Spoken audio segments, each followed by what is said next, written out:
السلام علیکم، میں ہوں قاسم علی جاوید پبلشرز بولتی کتابوں کے پلیٹ فارم سے آپ کو خوش آمدید کہتا ہوں۔ اس سے پہلے ویڈیو میں ہم نے سبق پڑھا تھا نیکی کا انعام۔ ہر سبق وہ خواہ نظم ہو یا نثر ہو، اس کے اختتام پر ایک مشق ترتیب دی جاتی ہے۔ اس مشق میں کچھ سوالات پوچھے جاتے ہیں۔ ان سوالات کے پوچھنے کا مقصد یہ ہوتا ہے کہ ہم یہ جانچ سکیں، پرکھ سکیں کہ طلباء نے جو سبق پڑھا ہے وہ اس کے بارے میں پوچھے جانے والے سوالات کے قابل ہیں یا نہیں، کیا وہ سبق ان کو یاد ہے یا نہیں ہے۔ اگر انہوں نے کوئی نظم پڑھی ہے تو نظم کے بارے میں پوچھے جانے والے سوالات کو وہ جواب دینے کے قابل ہیں یا نہیں۔ تو چلتے ہیں اپنی مشق کی طرف اور دیکھتے ہیں کہ اس میں کیا کیا سوالات ترتیب دیے گئے ہیں۔ مشق سوال نمبر 1، دیے گئے سوالات کے جوابات لکھیں۔ جز الف، سچل کون تھا اور کیا کام کرتا تھا؟ سچل ایک غریب لڑکا تھا اور مچھرے کے ساتھ کام کرتا تھا۔ ب، سچل کو نوکری سے کیوں نکالا گیا؟ کیونکہ اس نے مچھلی کو دریا میں دوبارہ چھوڑ دیا تھا۔ جیم، گائے والے آدمی نے دوسرا سوال کون سا پوچھا؟ گائے والے آدمی نے دوسرا سوال پوچھا کہ وہ کون سی چیز ہے جو ہاتھی سے بڑی اور روئی سے ہلکی ہے؟ دال، اجنبی کون تھا اور وہ کیوں آیا تھا؟ اجنبی وہی مچھلی تھی جس کو سچل نے چھوڑ دیا تھا اور وہ سچل کی مدد کرنے کے لیے آیا تھا۔ ہے، اس کہانی سے ہمیں کیا سبق ملتا ہے؟ اس کہانی سے ہمیں سبق ملتا ہے کہ نیکی کبھی بھی ضائع نہیں ہوتی، اس کا صلہ ضرور ملتا ہے۔ سوال نمبر 2 ہے کہ درست جواب کے گرد دائرہ لگائیں۔ الف، دریائے سندھ کے کنارے گاؤں میں رہتا تھا امیر آدمی، تاجر، غریب لڑکا، بادشاہ۔ درست جواب ہے غریب لڑکا۔ ب، سچل نے رحم کھا کر چھوڑ دیا خرگوش کو، کچھوے کو، مینڈک کو، مچھلی کو۔ درست جواب ہے مچھلی کو۔ جیم، سچل کے مالک کا نام تھا بینو، ڈینو، مینو، جانی۔ درست جواب ہے ڈینو۔ دال، راستے میں آدمی لیے جا رہا تھا بکری، گائے، بھینس، اونٹنی۔ درست جواب ہے گائے۔ ہے، آدمی کی بات سن کر سچل کو ملا خلوص، احساس، حوصلہ، صلہ۔ درست جواب ہے حوصلہ۔ واو، گائے والے آدمی نے سچل سے سوالات پوچھے 2، 3، 4، 5۔ درست جواب ہے 3۔ زے، سچ ہے کہ کبھی ضائع نہیں ہوتی نصیحت، بدی، نیکی، بات۔ درست جواب ہے نیکی۔ سوال نمبر 3 ہے درست جملے کے سامنے گڈ اور غلط جملے کے سامنے کراس کا نشان لگائیں۔ جز الف ہے سچل مرغیاں پکڑنے کا کام کرتا تھا، غلط۔ ب، ڈینو نے سچل کو نوکری سے فارغ نہ کیا، غلط۔ جیم، راستے میں سچل کو ایک گائے ملی، غلط۔ دال، گائے والے آدمی نے 4 سوالات پوچھے، غلط۔ ہے، سچل کو اپنی نیکی کا پھل مل گیا، درست۔ سوال نمبر 4 ہے سبق نیکی کا انعام کو غور سے سنیں اور آپس میں بات چیت کر کے سبق کو اپنے الفاظ میں دہرائیں۔ اساتذہ کرام بچوں کو کھڑے کر کے سبق پڑھنے کے لیے کہیں کہ وہ بلند آواز سے سبق کو پڑھیں، اس طرح انہیں سبق ازبر بھی ہو جائے گا اور وہ اپنے خیالات، اپنے الفاظ میں اس کو دہرانے کے قابل بھی ہو جائیں گے۔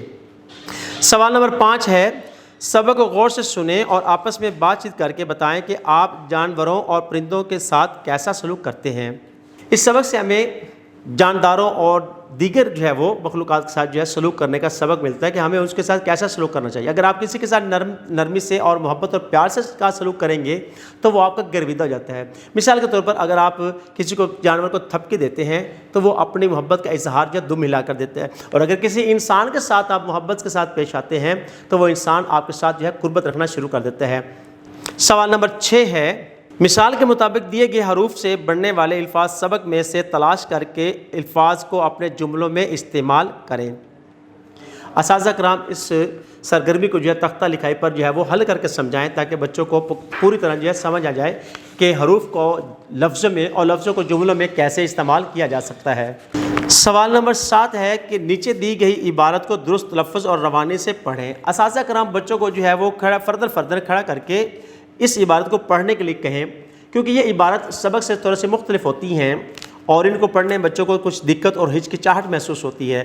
جب آپ انہیں یہ حوصلہ دیں گے کہ وہ کھڑے کر اس کو پڑھیں تو ان کے ایک تو تلفظ کی ادائیگی بھی درست ہو جائے گی اور ان میں خود اعتمادی بھی پیدا ہو جائے گی۔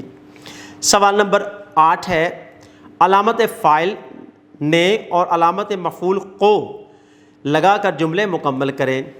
الف، ہم خالی جگہ بازار سے نئی کتابیں خریدی۔ خالی جگہ میں آئے گا نے، ہم نے بازار سے نئی کتابیں خریدی۔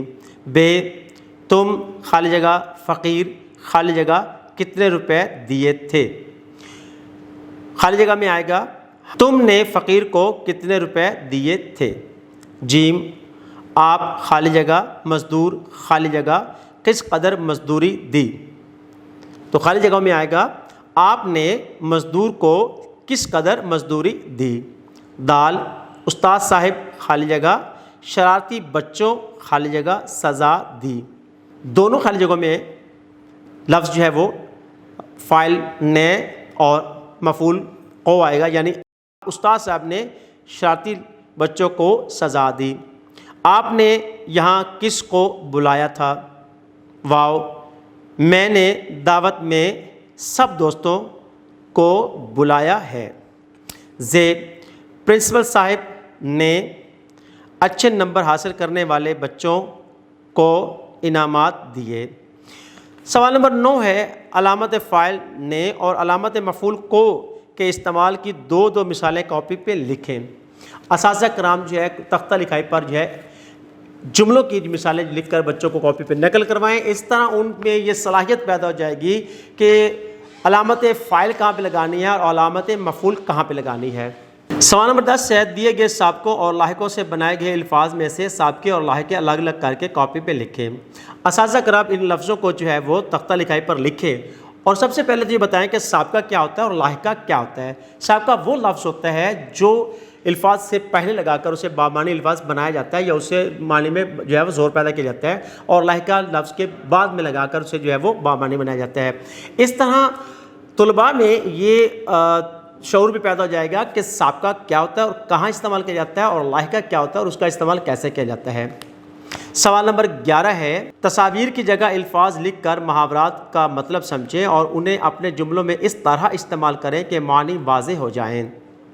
اساتذہ کرام ان تصاویر ان کو جملوں میں استعمال کر کے بچوں کو سمجھائیں تاکہ بچے یہ سمجھ سکیں کہ تصویر میں لکھا ہوا جو لفظ ہے یا جو محاورہ ہے انہیں جو ہے جملوں میں کیسے اور کیوں کر استعمال کیا جا سکتا ہے، اور جملے جو ہے ایک سے دو طرح جو ہے وہ لکھیں تاکہ بچوں کو دونوں طرح سے جملوں میں استعمال کرنے کا طریقہ کار آ جائے۔ باہمی بول چال گفتگو یا بات چیت کا نام مکالمہ ہے۔ مکالمے میں کم از کم 2 افراد حصہ لیتے ہیں۔ سوال نمبر 12 ہے وعدے کی پابندی کے موضوع پر 2 دوستوں کے درمیان مکالمہ کاپی پہ لکھیں۔ اساتذہ کرام جو ہے اس موضوع پر مکالمہ لکھ کر بچوں کو کاپی پہ نقل کروائیں اور انہیں بار بار اس سے جو ہے وہ سنیں اور کا جو ہے وہ ٹیسٹ بھی لیں کہ کیا وہ اس کو لکھ سکتے ہیں یا نہیں لکھ سکتے۔ سوال نمبر 13 ہے سبق نیکی کا انعام کا خلاصہ آپ الفاظ میں لکھیں۔ اساتذہ کرام تختہ لکھائی پر جو ہے اس سبق کا خلاصہ لکھیں اور بچوں کو کاپی پہ نقل کروائیں تاکہ انہیں خلاصہ لکھنے کا طریقہ کار آ جائے، اور یہ بھی سمجھائیں کہ خلاصہ کیا ہوتا ہے۔ خلاصہ ہر پیراگراف سے چنیدہ باتیں چن کر لکھ دینے کو خلاصہ کہہ دیتے ہیں۔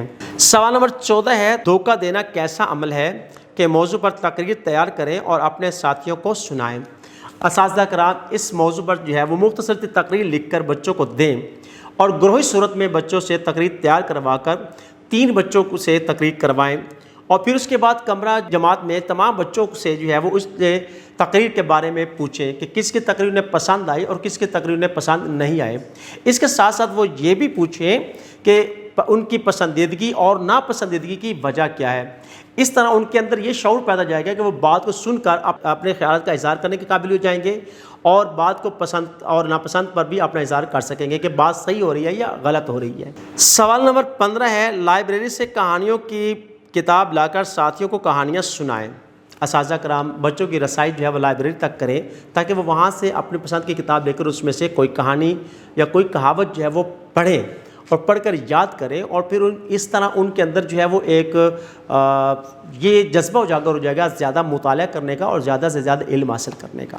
ویڈیو دیکھنے کا بہت بہت شکریہ۔ اپنا بہت سارا خیال رکھیں، جڑے رہیں بولتی کتابوں کے ساتھ۔